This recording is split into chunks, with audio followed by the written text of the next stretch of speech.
টরন্টোর আকাশে যেন ধূসর কমলা রঙের এক চাদরে ঢাকা।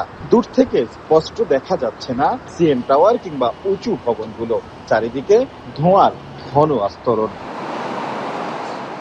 উত্তর অন্টারিওর দাবানল থেকে তৈরি হওয়া ধোঁয়া বাতাসের প্রবাহে কয়েকশো কিলোমিটার পাড়ি দিয়ে পৌঁছে গেছে টরন্টো ও আশপাশের অঞ্চলে।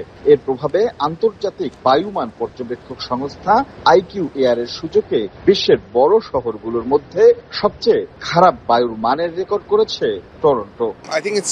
আমরা সবাই যে দাবানল সম্পর্কে জানি এটা সেটারই কারণ।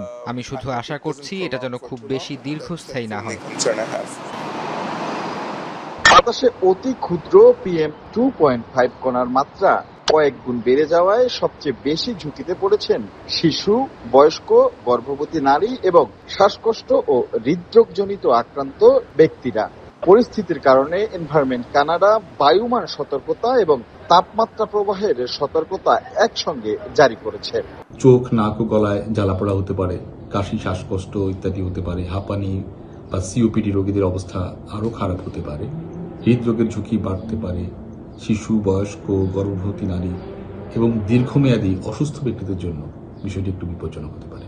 এদিকে দাবানল নিয়ন্ত্রণে দমকল কর্মীরা দিনরাত কাজ করলেও শুষ্ক আবহাওয়া ও প্রবল বাতাসে আগুন নিয়ন্ত্রণে বড় বাধা হয়ে দাঁড়িয়েছে। বিশেষজ্ঞদের আশঙ্কা, বাতাসের দিক পরিবর্তন না হলে ধোঁয়ার প্রভাবে আরো কয়েকদিন স্থায়ী হতে পারে এই পরিস্থিতি। তিনটি বিষয়ের উপর নির্ভর করছে। সেটি হচ্ছে কত দ্রুত দাবানলটি নিয়ন্ত্রণে আসছে, বায়ু প্রবাহের দিক কি অপরিবর্তিত থাকছে নাকি একইভাবেই প্রবাহিত হচ্ছে, এবং অবশ্যই বৃষ্টি ও আবহাওয়াজনিত কোনো পরিবর্তন হচ্ছে কিনা।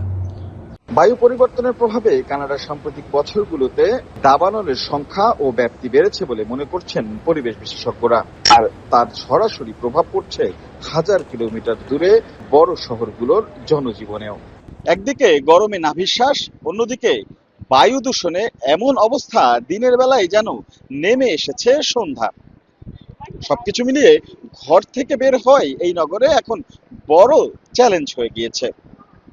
রাশেদ ইমন, সময় সংবাদ, টরন্টো, কানাডা।